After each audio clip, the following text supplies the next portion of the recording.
Can you hear me? Hey, hey, hey, hey. Look, I remembered the unmute button this time. Hi, Una. Thank you for being here. I probably won't spend too long trying to wait for people to show up. I imagine there's kind of stream wars happening right now. A lot of people seem, to be streaming as you would from quarantine. Cool, Una, you hear me okay? Awesome. Yeah, so that looks crazy, Una. Here in Colorado, we haven't yet hit the stay safe or stay in place mandate. I imagine it's coming. So I just hope I can work until then, and then we'll see. Yeah, so looks like the folks are preparing for hurricane season. Yeah. Yeah, it's getting crazy out there. But anyways, I just wanted to maybe give a little intro. I'll probably hang out more so at the end after the interview to do the Gen stuff, to talk about Genesis pre-Orridge. I haven't really been too outspoken about that passing. It couldn't have come at a crazier time. It's actually been exactly 1 month since Jen's birthday, which is the day before mine, on February 22nd. And so they made it to 70. And forgive me if I misgender them. I'm such an airhead when it comes to certain things like that. So please catch me. Yeah, I've been waiting for maybe I guess a little bit more time. I recorded this interview with Carl Abrahamsson a week before Jen passed, and they had just released an album together called Loyalty Does Not End in Death. How synchronous is that? I also, Una, you were talking about, you were reading Who Killed Mr. Moonlight, which I finished probably about a year ago.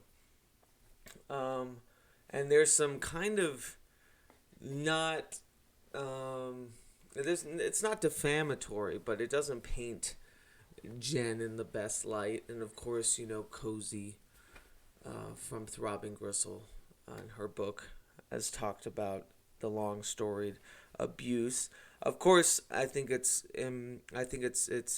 important to mention such things. I think it's important not to deify certain people, and I think that's where I was with Jen. Their work with the Temple of Psychic Youth, Throbbing Gristle, Psychic TV, all of that was very instrumental in my upbringing, especially in the forms of music and occult philosophy. But I'm always very careful to deify people. I think the Pandrogyny experiment is beautifully underrated as a romantic art kind of piece, a living art form. And if you notice, the episode art, Divined by the Disruption Generator by Eric J. Millar, is the card Androgynous. I'll just show that. I wonder if you can see the words. It's a little bright. So I thought that was pretty fitting. But yeah, so, Carl and I talk a lot about his work, basically his work on the documentary Inside the Devil's Den, which is his documentary, a very personal one, and a very brilliant one, actually. I felt a lot of pride watching it. It's just really well done. About Anton Lavey.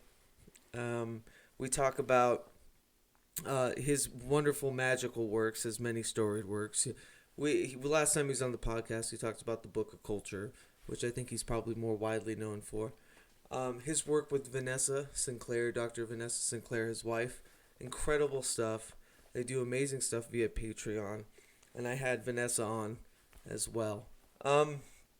So yeah, we talk about that, and of course we brushed up on the Genesis pre-Orridge stuff, and it's kind of haunting now to think about that.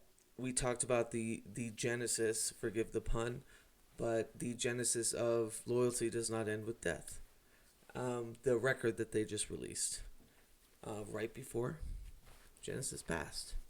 So, without further ado, we'll just kind of get right in to my chat with Carl Abrahamsson returning. And we talk everything from talismanic living, total environments, Kenneth Anger, William S. Burroughs. I mean, it's a long and storied chat, and I'm very proud to share it with you. So thank you, Una. Thanks for everyone that's tuning in. I'll be back at the end for some more jib jab. On. When we are doing the will of our true self, we are inevitably doing the will of the universe. In magic, these are seen as indistinguishable. That every human soul is in fact one human soul. It is the soul of the universe itself. And as long as you are doing the will of the universe, then it is impossible to do anything wrong.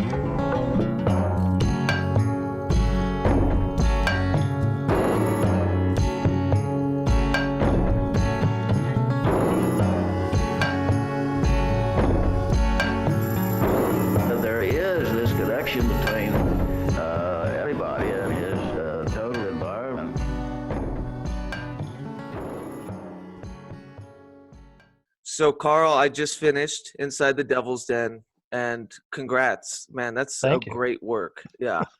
I loved it. Yeah, I felt there was like a bit of pride I felt too about Lavey and about you as a creator. And I thought it was wonderful. There's a lot of standout parts to me, but I just wanted to ask how long it took to kind of gather all of the interviews. Yeah, well, it's first of all, thank you. It was indeed a lot of work and kind of emotional work as well. So it's hard to say because working on films the way I work on films is not something that I do like 8 hours a day, 5 days a week. So it did stretch over a period of time. I think the original impetus to do this came after the release of California Infernal, that book with the pictures of Lavey and Jane Mansfield. So that was back in 2016 or 17, something like that, and just brought a lot of memories back because I wrote the intro for that book, and it sort of tells the same story as I tell in the film, basically, about how we first met and what it meant to me. And then it sort of dawned on me that maybe my impressions weren't unique. I'm sure they still are very unique, but maybe other people who were there during the same time approximately had similar kinds of experiences. And I thought, let's just pull the strings and talk to the people that I've known for a long time, and some that are more recent acquaintances, and just talk to them.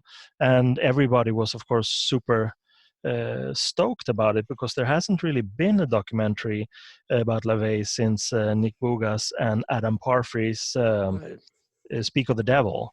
Mm-hmm. Right, that's the name, I think. Yeah, from 1992 or 1993. And the Feral Press. Yeah, exactly. Yeah, and issued by Wavelength Video. So that's a good film. But time passed and Lavey passed, and so I think it was time to make something really new. And of course, could have gone down the route of making a biopic, ambitious and bring in lots of archival material. But I was still, I wouldn't say obsessed, but I was still, preoccupied with my own original premise, my question, are there other people who had similar kinds of experiences? Basically meaning that when you left, you felt like something had hit you on the head, and that he had sown little seed of weird people and movies and books and interests, and it turned out that hunch was correct in a way. A lot of people felt the same way. So that was the premise. And then I just started contacting people, and that I knew had some similar experiences, and who also respected him. And still respect him. There are many people who were there, and times change and people change, but that have sort of been not backstabbing, but bad mouthing and Right. changing their perspectives after the fact. So in that sense, I just wanted to not make like a strictly sunshine picture, but I felt no need to be involved in, for instance, family affairs or Right. family disputes, and that's fodder enough for some other person to to make a documentary about, but not me. I was just interested in what really happened when you went into the Devil's Den and you had these experiences, and I got hold of that great archival material, and it's just it sort of bloomed. Once you start working on it, then strange things happen, good things happen, Hmm. and synchronicities, and then suddenly, hey, there's a film, and now it's out there, and people in general seem to love it. I'm very, very happy about it. Yeah, no, it's fantastic. It's both personal yet revealing. There's like it dispelled a lot for me, just as someone with a obvious kind of peripheral knowledge of what happened back in the Hmm. day with him. I'm sorry, my dog's barking. Duh. Um, but you mentioned synchronicities, and I just talked to Mitch Horowitz around Halloween, and he's been pretty much in the same kind of oeuvre of really dispelling and putting more of the wonderfulness that he actually was, or like the lineage that he really bestowed on a lot of us, I think, within the occult world. And I thought that Yeah. was it's something I've been listening to. He keeps coming up and coming up, so I'm very like I'm listening now. Yeah, no, I think that one of the great things that I came to realize, of course, I realized when we met and hung out and during those San Francisco trips, but also something that grew on me over the years and decades that followed, is how unique Lavey was, specifically, well, in many ways. But if we sort of stick to this, occult umbrella or this occult cluster of perspectives, I think that he really brought some new things to the table, Yeah. because anyone who goes into the occult, whatever it means, that so it's a kind of a miasmic quagmire in a way of many Yeah. good things, potential good beneficial changes and self transformation and all these things, but at the same time it can also be like a jungle or a literal quagmire of symbols. You get stuck in the symbolic and you're fueled by something that never becomes reality. Right. And that can be a delightful little escapism, but for Lavey it was all about using things that he had been feeling inspired by, and basically life affirming, life enhancing things and phenomena like music and movies, and turning them into occult matrices in a Hmm. way, looking at things that really get you going, and then using them as tools instead of relying on some kabbalistic tomes or some golden dawn magic. Right. And Right. I think that Lavey is so funny in the film too, when he talks about his experiences as a youngster, when he became attracted to the occult, and Yeah. working with these, calling upon the angels and stuff like that. And he just says that, it didn't work. Yeah. That And was then, that was my favorite part when he talked about why not befriend the demons instead of protect yeah, yourself from them. yeah, Yeah. absolutely. But then still, then, we're using the occult terminology, occult semantics. But Sure. then again, he affected things mainly with his writing and with his music and in the personal encounters that spill over into contemporary times through the people he Hmm. met and affected. And it's as far removed from any kind of arcane or dusty stuff that I've ever encountered. Actually, I've met a few other people who have taken things to the ultimate contemporary perspective, to live in the here and now. And Lavey's approach was to sort of isolate yourself in the most beneficial of ways, creating your total environment and just Yeah. indulging in all the things that fill you with highest amount possible of life-enhancing energy, whereas other people could be, more extroverted and want to be part of the contemporary times and just indulge in all the technology and whatnot. But still, his language was unique, and he sort of catapulted occult thinking, I think, a lot. Because that era, of course, the 60s, when he formulated and sort of became a public figure or a figurehead, was sort of the epitome. That's when things changed, really. You could call it the age of Aquarius or whatever. Sure. But it's still, there was a turning point where everything had been old, and now suddenly things were new. Yeah, and yeah. People were fueled by by chemistry or new waves of thinking, and I think it's just he was part of that cluster, but a very unique voice. He did not want to be the figurehead or the spokesperson of some disgruntled collectives. He just wanted to sort of pep people who were smart enough to stay out. Right. I think, yeah, also I wanted to inquire a bit more about his ideas of the preternatural, because I always looked at his form of Satanism, as many people do, as a humanist kind of approach, or a very pragmatic kind of distillation of ideas. And but as we were saying earlier, that he mentioned that he would work with spirits and whatnot. I was wondering if you had any kind of distillation of what his actual beliefs were when it came to the preternatural. Well, I think that a human being has a lifespan. In his case, it was like 67. 66, 67 years. Yeah. Some people live longer, some people live not so long. But the thing is that you change during this lifetime, and he certainly did.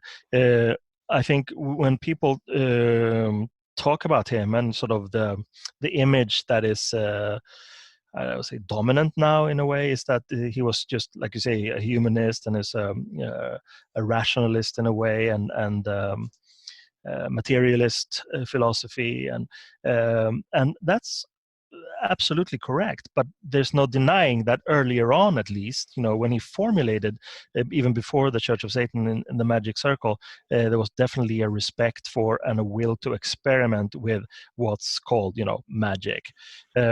So, and that's great, those the input that we got from Kenneth Anger in the film, Right. too, I was when going he to talked mention that. about those Magic Circle days. It must have been so cool to be there at that time. And also that program that's displayed in the film, those weekly meetings of all these wonderful esoteric subjects presented in such a humorous way. Yeah, you're coming up with all my topics. Yep, that's exactly what I was going to ask about. Because he taught classes about ghosts and vampires. My favorite, though, was the music and magic thing he was talking about. But I wondered if it was humorous, though. That's well, I think with everything, he had a very humorous approach, but he wouldn't do these things if it weren't serious. Why would someone waste time to get like a $2 admission at the door from 20 people? It's not a lot of money. So I think that he really cared, and he liked to be the person. He liked to be the maybe not expert, but to be a teacher in a way. And because he had a great knowledge, certainly when I met him, but I'm sure that was true also back in the 60s. A wonderful library, and he read a lot, and he hung out with really magical people. So yeah, absolutely, there was, if we return to this thing, magic or not magic, absolutely magic. That may have changed in the later decades, but I really don't think so. I think as he became a bit more reclusive, I think that he worked with his own techniques and perhaps didn't feel a need to share a lot of that, like meaning working with music as ritual, for instance. Right. But at the same time, I think that it can be a good thing to, you know, say, hey, no, I don't believe in this. I believe in materialism, and there's no gods. All gods are human creations, etc., etc. That's also been like a mainstay in the basic philosophy of the Church of Satan. Right. So, and I really see no contradiction, because if the ultimate arbiter of one's destiny is yourself, then you're free to believe whatever you want to and indulge in whatever you want to, Right. whether Both it's can a exist. yeah, it's like, you know, you can absolutely be you know, a materialist and see, you know, the universe is based on, like, you know, physical um, interrelationships of atoms and smaller things and protons and electrons and you know, whatever, or big processes too. That's inevitable. We could just, you know, open our eyes and feel with our senses that's the case.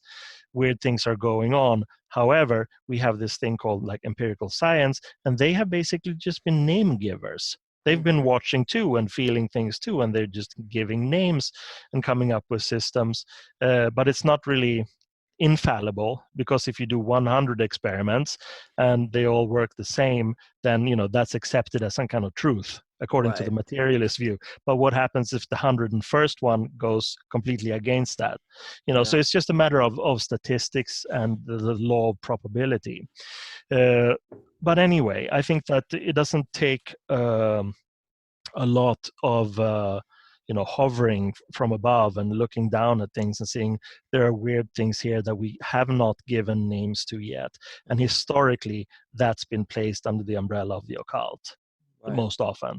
You know, phenomena that we don't know what they are yet, but they they exist as much as the stuff that we can explain. So it's kind of a, I think it's a pointless attempt to figure out, you know, did he or did he not believe in magic? You know, Right. who Right. knows? I think he was certainly both. Right. Absolutely a believer in magic, but I think as time grew, he did not want to be involved with what he called occultnics. Therefore, I think he took on more of the role of being, no, no, no, I'm a strict materialist. Because he called it pop by that time, Yeah, right? yeah, Yeah. exactly, exactly. Yeah. And you know, he was a remarkably well-read, dexterous man. His taste in music and film is just stunning to me, and I had no idea. Hmm. I wanted to ask a little bit about, yeah, going more in depth about your experience, because it seems like a lot of his ritual too was discourse. He loved being surrounded by people and talking late into the night and Hmm. exchanging ideas and reading poetry and just fascinating, like be-ins almost, you know. Yeah. And yeah, if you could explain more about like your first meeting with him and what that was like. Yeah, no, I mean, it's just incredible. I mean, the prequel to the story was kind of mind blowing, in the sense that I'd recorded this song with my band, Sweet Jane, which is about Jane Mansfield and LaVey and, you know, their relationship. And when that came out, Genesis Breyer said that, you know, you should really send this to them because they would think it was, you know, it'd be a cool thing. And I thought, yeah, you know, literally, what the hell? Yeah. And then I got a letter back, you know, from him, which is super nice, and thank you for the, you know, endeavor and keeping her alive, and, you know, these kinds of things. And then I was appointed as a member, you know, and that's a cool thing. Got a membership card, and of course, you know, I wanted to fuel this kind of inspiration even more. So I went there, I think the year after, in 1989, the first time. And it was just, you know, like I hope I've conveyed it in the film. Yeah. You got there very late at night, and it's usually the same story for most people who were allowed in, so to speak. Got there late at night, sometimes go out to dinner first and then come back to the Black House. And then it was just like, you know, coffee and talking and movies and listening to music.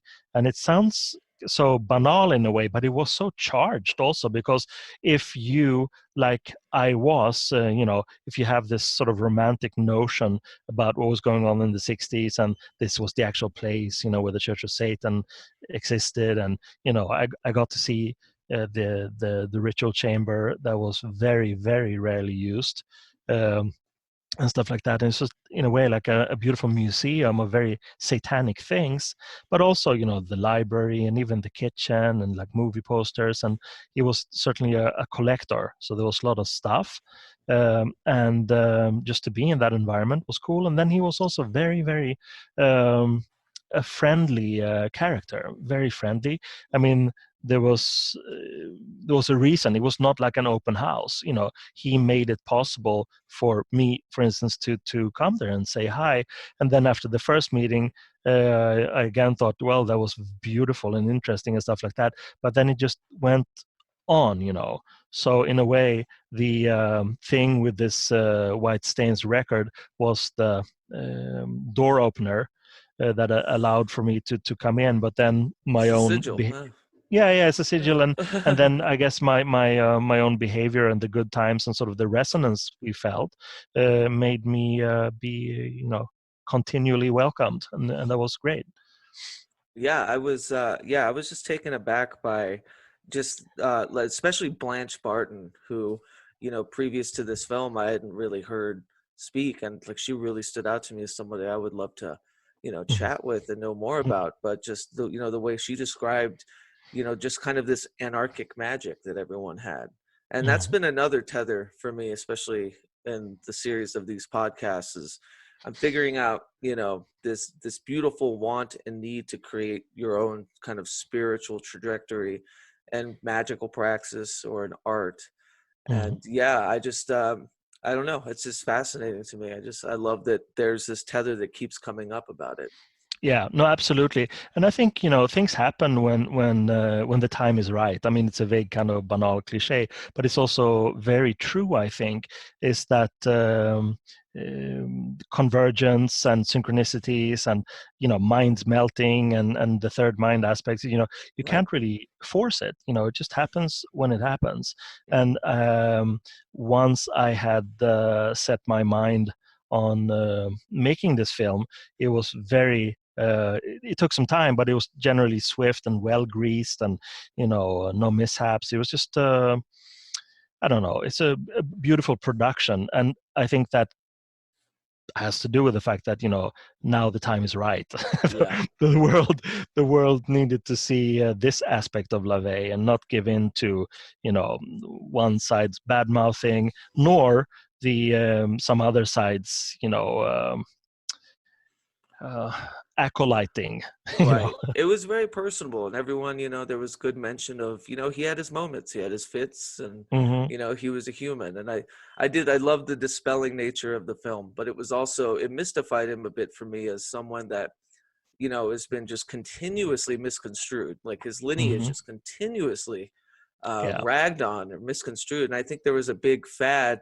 It's even mentioned in the documentary. I think there was a big fad to kind of badmouth him within, you know, like a culture. Hmm. Yeah. And it's just weird to me how it keeps getting this roller coaster of his lineage. Yeah, You know? yeah. But I mean, that's the problem. When you die, you can't Right. really control these things. You know, you can Yeah. leave Yeah. a legacy that's either you know, your writings and other things you may have created and recorded, and that can speak for itself. And then you have people who knew you and, you know, who can talk for you. That could of course swing both ways also. You know, it could be Mhm. someone who didn't like you, they will badmouth you, and people who did you know, respect you, they will speak favorably of you. So it's beyond your control. But I think that in LaVey's sense, there is an extra dimension to it, and that's the fact that he's not just you know, a minute figure in occultism or anything like that. He was a great, you know, American cultural icon, Mhm. not even subcultural icon, you know, a real cultural icon.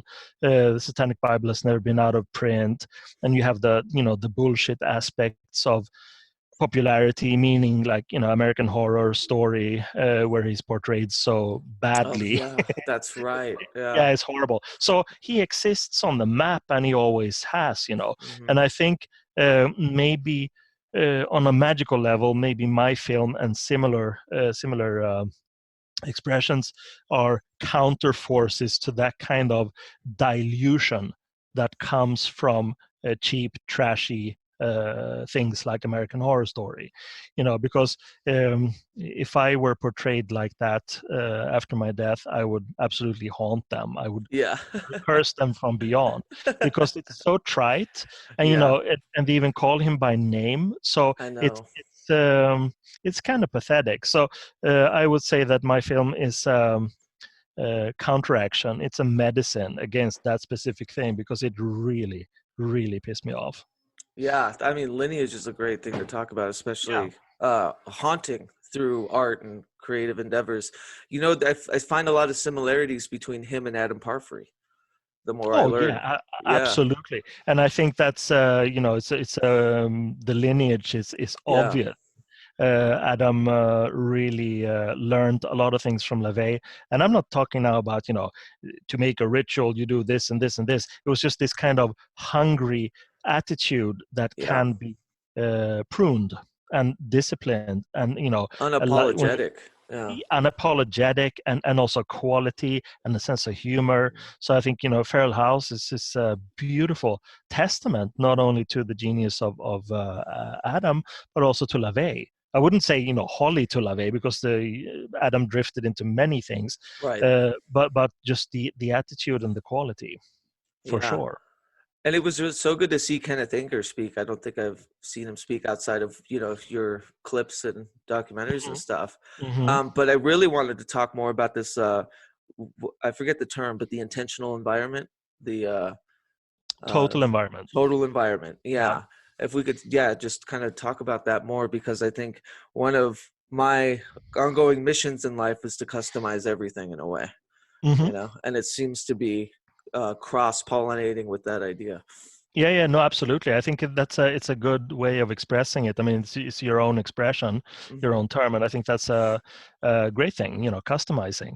It's Right, like one could call it like bespoke life, right, bespoke lifestyle, and I think that it goes beyond that too. I mean, you could look at it from that big lifestyle perspective, meaning, I want to fill my life with as many meaningful things and people as possible to maximize my feeling of life enhancement, and just live life affirming lifestyle. right, But that's good. You can do that if you're intelligent and devoted to the cause of leading a good life. But the total environment is also something more specific in terms of magic. Most people perhaps have a designated corner of their room for an altar or something spiritual or magical. Um, I think that's inherent in the human psyche, to have that, right, to have a holy space, to have a little. That could be, if you have a space big enough, you can have a designated room, or if not, you could go to a church. Something. It's just I think we have a need of that thing. But the total environment, just like most things stemming from LaVey, goes beyond this thing where you have something holy on an altar, because we associate those things with our monotheistic heritage, and the counteracting that by becoming Satanists and all these things. But the total environment really doesn't need to have anything to do with those like spiritual or magical right, or arcane things. It could also be pure talismania, right, staying inside a three-dimensional talisman that you've created yourself.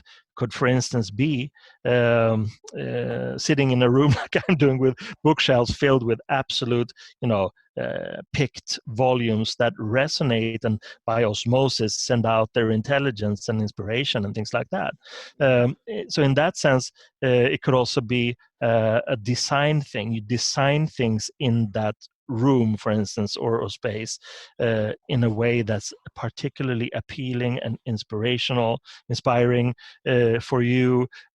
Play some music that's and it goes beyond just, again, it goes beyond just playing a song that you like or reading a book that you like. It's right. like an immersion, Yeah, it's a filling every corner with, yeah, exactly. yeah, It's a conscious immersion into something that will take you over in a way, and that's the whole point. That is to be, in that sense, it's why the use of the word talisman is good, because a talisman is something like you charge with projection, and then it radiates back this thing, magical power or whatever you want to call it.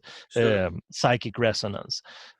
So he said that it was beneficial, and Anger has been talking about these things also, because in a world that's so collectivistic, so stupid, so blatantly self-destructive, and that also spills over into becoming destructive for other sentient beings, other humans, for animals. Basically, we're living in end times in many ways. So I think the creation of your own total environment is something that has it's how should I put it, has to do with self-preservation. And self-preservation is something that is very, very high on the list of priorities for the Laveyan Satanists. Right.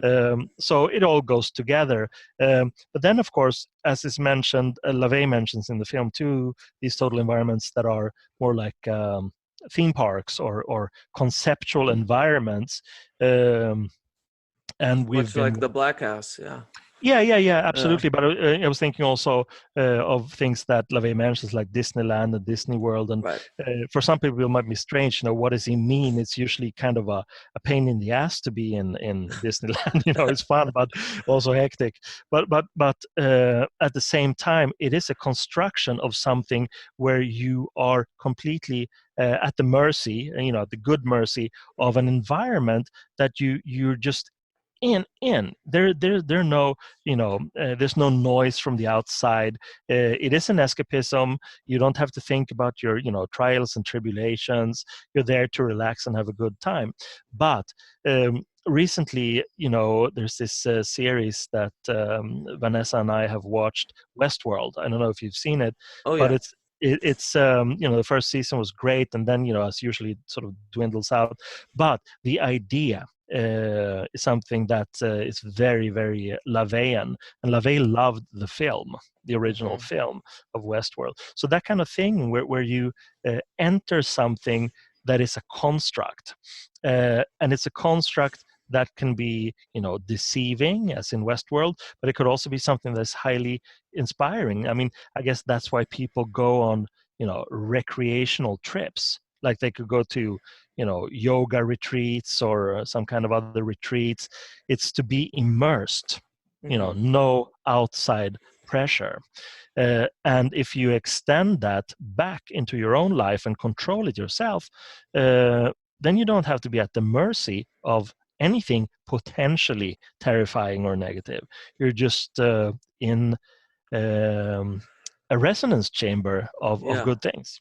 It's fascinating to think too about doing it within the mind, because there's a lot of allusion to building mind palaces and partitions and rooms inside the mind and constructing. So I love the idea that there could be a talismanic mindset. Absolutely. And that brings me to one thing that for the sake of time had to be cut out of the film. But like I said, that one of the premises was that, wow, what happened? Did Lavey actually did he have some kind of plan, or why did I leave the house feeling that, whoa, I've been knocked over my head with Ben Hecht, or something like that. So Larry Wessel, who is a filmmaker and also a friend of Lavey's, and he's a great guy. Lavey, when Larry was there, Lavey brought out this poem. If I'm not mistaken, the poet's name is Don Blanding. You'll have to check that, Don Blanding, and who wrote a poem that was actually in a bestseller volume, like sold 100,000 copies or something, called Vagabond's House. Vagabond's House. And Larry couldn't figure out, why the hell is Dr. Lavey, reading this poem to me? But it all made sense as things do, because that poem is about a vagabond who basically sits and fantasizes about the house that he is one day going to build and what he's going to put in all of the different rooms and chambers of this vagabond's house, of this mind palace. So this vagabond is building his total environment inside his mind. And it's just when you know these things and how Lavey favored the total environment, it's just a completely a programming Yeah, of that's Larry's funny. mind. And Yeah. now Larry's, so many decades later, Larry's actually working on a film called Vagabond's House, and that has to do with, he's been interviewing, it's a documentary, so he's been interviewing people who are weird collectors. Oh, That cool. they're obsessed by collecting specific things. So Obscurities and yeah, and they are ephemera. then Yeah. they are then building their own vagabond houses, and Yeah. Larry's putting them all together as little rooms in his own vagabond's house. It's a beautiful thing, and it just goes to show that culture is the most potent form of magic there is. You can instruct people, and you can do it in a blatant way. Most likely people would just go, no thank you, I'm not interested in demagogia. But you can seduce people with culture, you can inform people with culture, and most importantly, you can inspire people with culture. And that obviously, in Lavey's case, lingers on decades and decades Oh, yeah. after he died. One thing I wanted to touch on too, and you mentioned it with Westworld being his favorite film, he was a huge fan of artificial partners, or Yeah. I see a lot of parallels to what like maybe the transhumanist party has become, and I Mhm. was wondering if you could talk more about his obsession about that. Yeah. No, I mean, obsession is a very good word. It was not a mere interest or a little fad or a hobby. Yeah, He constructed real life. Real life. He constructed humanoids, basically redesigning mannequins, like store mannequins, and then dressing them up and talking to them, and just having them, for instance, in the Den of Iniquity, that bar that he had in the Black House. And his take on this was that he was so fed up with humanity and the sort of the stupidity of humans. So that's a kind of a very misanthropic creation. And hmm when you talk to people who are not so savvy or psychologically um, dynamic, people mostly think of, well, that's for sexual purposes. I don't know when you were born, but when I grew up, there was this, the inflatable doll was a thing. In sure. all the sex shops, you get inflatable, fuck dolls. And hmm in that sense, that has become almost like an icon or a mythic emblem of when people think of humanoids. Now this is changing a lot. And I would say, being a devout Laveyan in a way, that a lot of it has to do with his occult influence.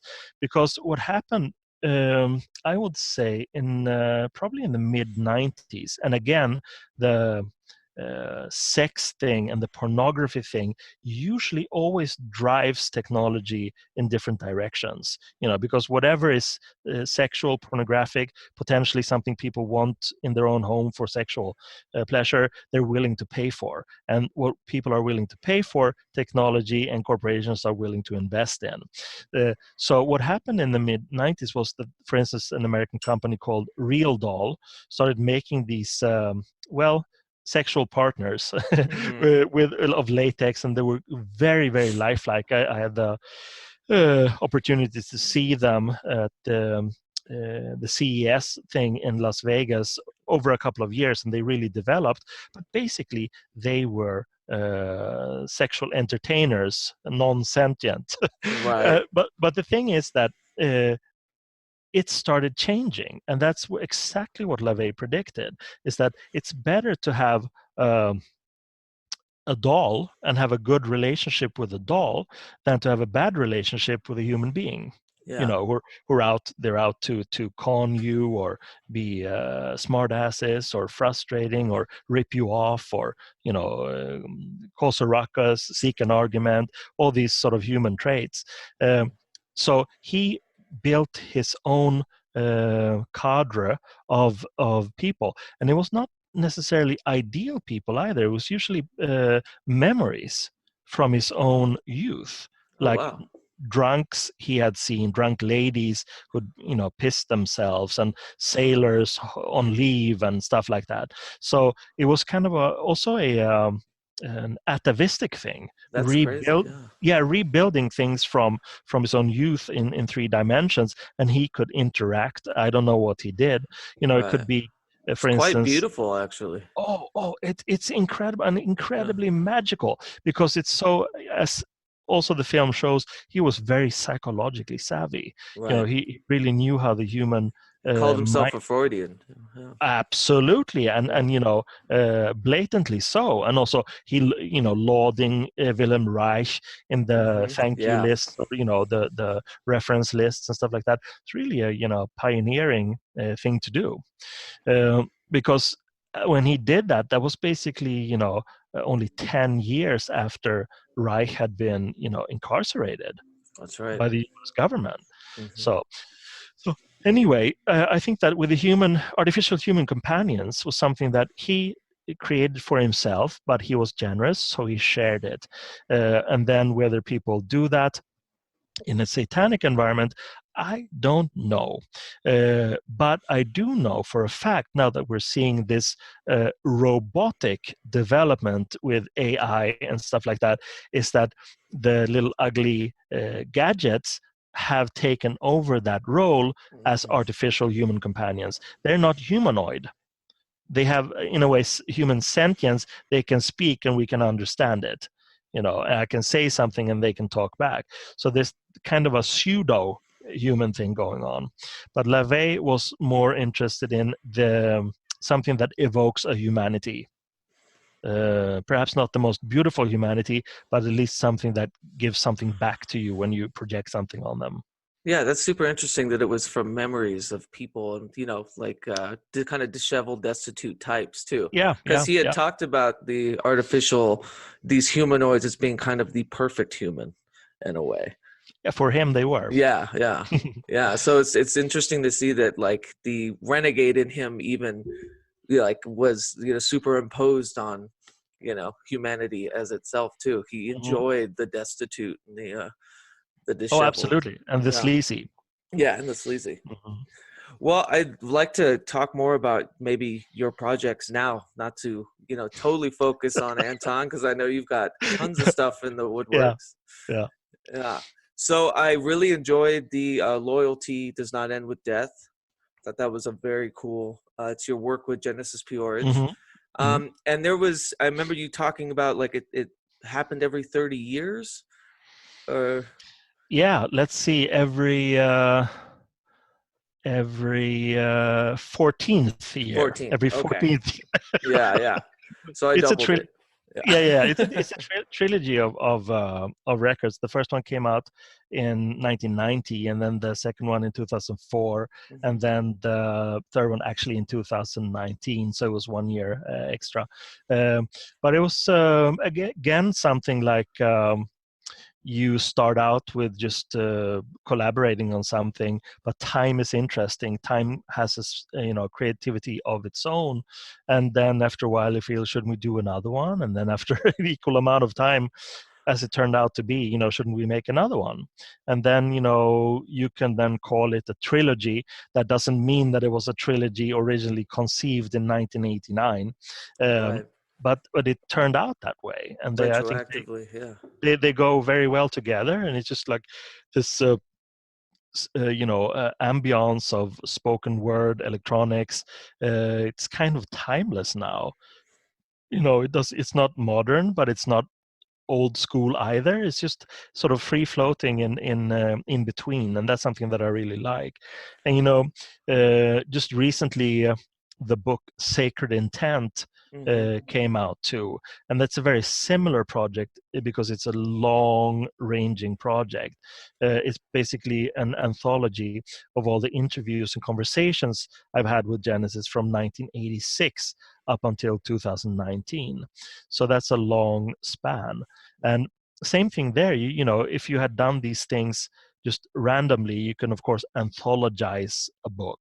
You can anthologize them in a book when a certain amount of time has passed and it becomes substantial enough. But we actually decided on making the book not back in 1986, but actually, say, in 1998, something like that. And we have since then carried on interviews, not for publication in other fora, but accumulating them as discussions to be saved and to be integrated in this book that just came out. So in that sense, it's been a very interesting project, just like the records, to see if there is consistency or if there's radical change.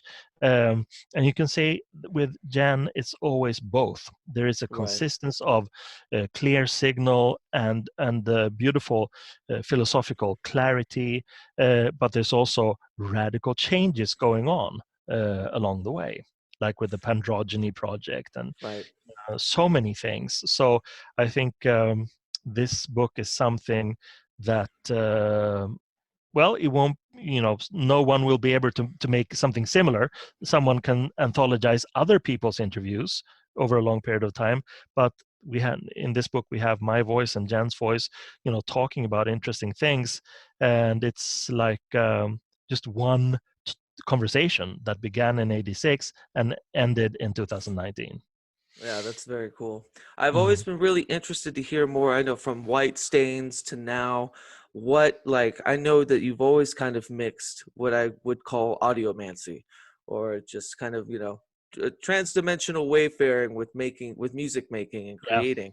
And I was wondering if, you could talk a little bit maybe about your process then to now, like what your experience with in that trajectory has been. Very fascinated by it.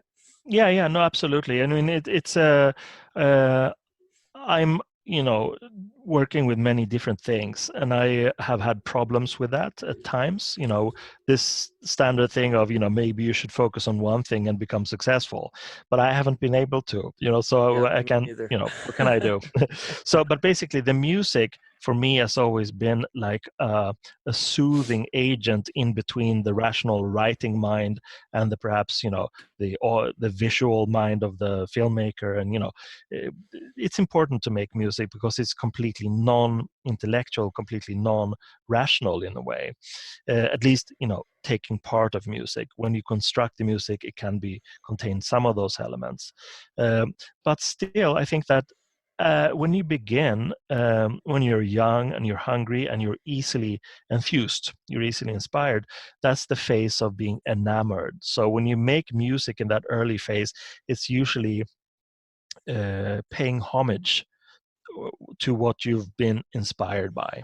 So I think White Stains, for instance, was many bands in one. We were like a psychedelic rock group, and we were slightly weirder sounding, and then we were also electronic, and some attempts at pop music, and some just dark ambient stuff. So in that sense, that I think sums up pretty well that this phase of being enamored by music in itself, the potential of music. And then as again the decades have passed now, I think now I'm at a point where the actual music, meaning the sounds, they are a container for a magical charge, and usually the charge comes with or from or via my words, and that could be poetic, meaning like non-rational, but it could also be rational, meaning like a straightforward like a narrative spell or narrative. Exactly. But what's changed is that I have now almost exclusively for the past, I don't know, 5, 6, maybe 10 years, exclusively worked with talismanic aspect. I would not make music that is not meant to have something happen. It is magical, because if I were to do something else, that would be entertainment or fluff, or it could be it could be wonderful. It could be deeply evocative or beautiful or emotional. But for me, it's like with everything, I just need to have that charge in there to be efficient. I can't explain it in any other way. I do make soundtrack music for my own films and stuff, and there I wouldn't say that that has a charge. But of course, you could say the music helps create an atmosphere in a film that's mine, and that absolutely contains a charge. Yeah. So in that sense, it's by proxy in a way. Yeah, talismanic music creation is a huge part of my personal practice as well. And I'm Mm-hmm. always interested to hear from other folks, like kind of what that process may look like as you're kind of constructing things. Are you going with kind of analog soundscapes? Are you putting yourself in transcendental states? Are you know what I mean? Are you, like Yeah. all the intentional parts of the track mean everything, right? Mm-hmm. I Mm-hmm. love that. Yeah. Mm-hmm. I think that for me, it's not so. I don't know. I seem to function like this.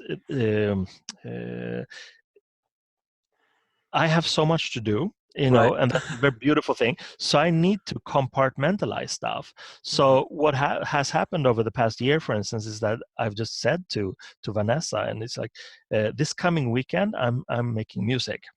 I have to compartmentalize and say that everything else has to wait. I'm just going to work, because it's also the thing with, I like to have everything visible in the sense that of gear, Mhm. little effect boxes and synths and stuff like that. And I mean, I make some stuff in the computer also, but I like the hands-on aspect. So I love to Yeah. have all these things out. But when you can't have it out continually, then you're in a way forced to be focused when you can have them out. So I think that what happens is that I make a lot of music during a fairly condensed amount of time, and that also includes recording poems or spells or these things. And then I just put it together, and then that's done, and that can go into this release or that soundtrack, Right. and then I just move on to some other work. Mhm. And then I long again for the time when I can drag it out again. Yeah. No, it's fascinating stuff. I love what you do with your wife, Vanessa Sinclair. Like you've got some great collaborations, lots of cut ups and visual and musical. One thing that stood out to me was you guys have a Patreon goal of $666. Yeah. When that's hit, you guys are going to release the first like exquisite corpse book. Yeah, exactly. Yeah. No, it's the Patreon adventure has been wonderful, and what happened was that when we reached $500, we said that now we're going to do a monthly TV show, and we are actually doing that. We've done the one episode, and we're going to 23rd record. Mine. Yeah, the 23rd Mind TV show. Yeah. And the new episode will be out, if not on Monday, so it will be out on Tuesday this coming week. So that's a monthly thing. And then we thought, what the hell do we do now? Where do we go from here? And we have both just now wrapped up 2 heavy books. I've written a new Right. novel, and Vanessa has wrapped up her book about scansion in art and psychoanalysis, which is super interesting. But now we feel that, whoa, this is fantastic. It's not that we will have more time, because you only have a limited amount of time, but the allocation to these projects, they're now gone. So that said, we thought maybe we should write something together, like an exquisite corpse kind of novel. And since we're both really into the cut-ups and the experimental form, this could be very interesting. And so when we reach that goal of 666, I think we only have $100 to go on Patreon. Then we will publish 2 chapters a month, one each new moon and one each full moon. Very cool. And we'll just keep it going until whatever story there will be ends. It'll be a full-fledged weird novel, that's for sure. Yeah, that's exciting. Let's talk about the novel a little bit. I'm very interested to hear how your process was doing something fictional. Yeah, no, I absolutely love it, and I feel that if there is some kind of core, if I at gunpoint would have to choose between my many, creative expressions, I would say, please don't kill me. I'll stick with fiction. Fuck everything else, Yeah, yeah. because that again is during my escapades and explorations. Fiction is it's the most rewarding to work with, but it's also the most powerful in terms of magic, because it's like people lower their guards. And I'm not saying this that I write these things to manipulate people, but what I mean is that it's a beautiful form of communication that works on very deep levels. And the level that I'm after always is inspiring people, to think for themselves or check this out, whatever. That's my life task in a way. So the new novel is actually my second.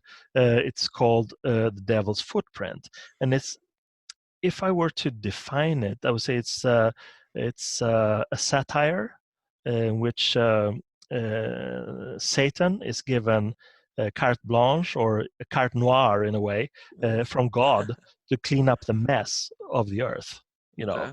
Things have gone too far, and it's the normal conservatism versus radicalism, and it's and the same battle that we can read about in the newspapers daily, like Square. And our times are so extreme that it's actually like we're living in a satire.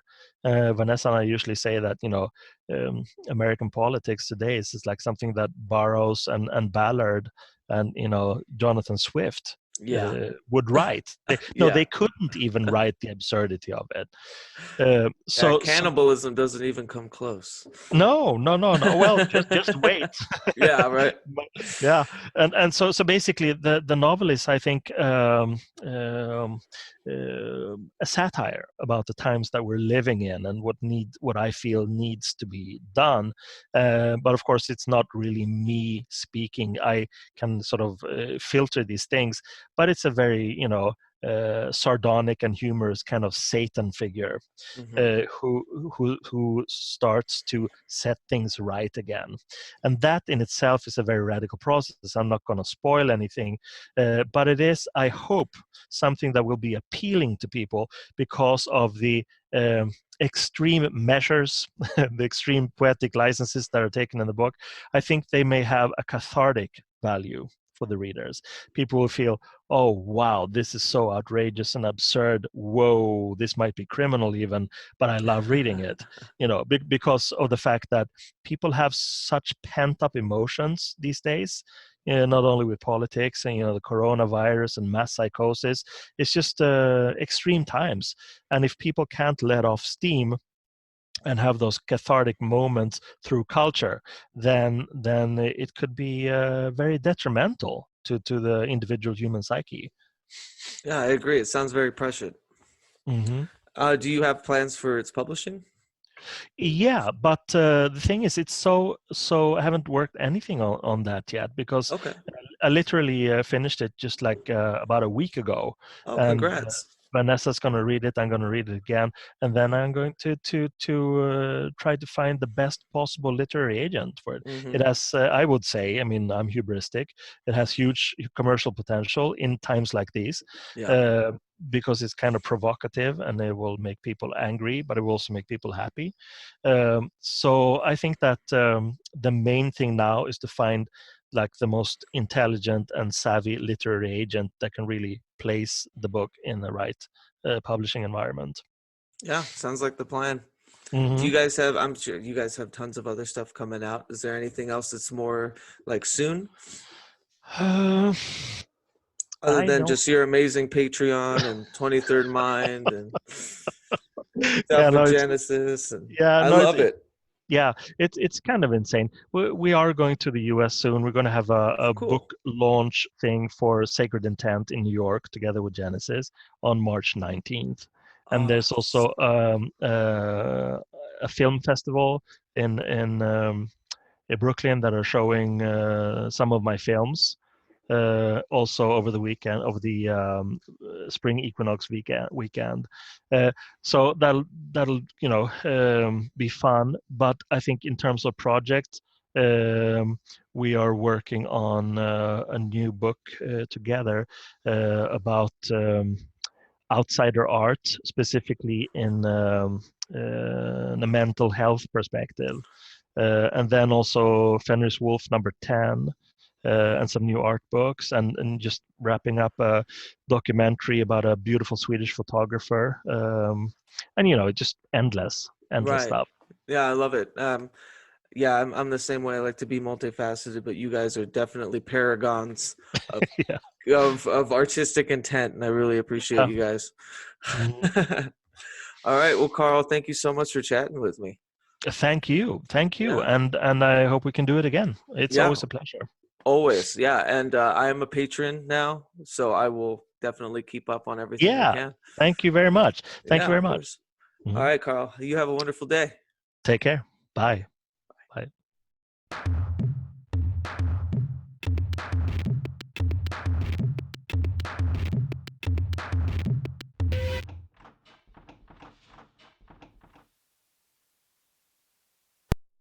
Check, check, check, check. Thank you, Jasmine. I'm glad you caught it too. I know there has been a plethora of video chatting, um, especially live streaming because of everything that's going on in the world. So I appreciate you guys stopping by and listening to my chat with the wonderful Carl Abrahamsson. If you don't already, Patreon is a great place to get some live, on the spot works from him and his wonderful wife, Dr. Vanessa Sinclair. Super, super interesting. When did that start? Was the conversation only 20 minutes? Nope, it was an hour. We started at around 7 something. Derek Hunter, thank you for dropping by, though. I will take this time to say what I wanted to say a little bit more about Genesis P. Orridge. And with Carl's permission, because we did record the interview literally a week before Genesis passed. And as you probably heard from the interview, and if you don't know Carl's work already, him and Genesis have created a plethora, a multitude of works together.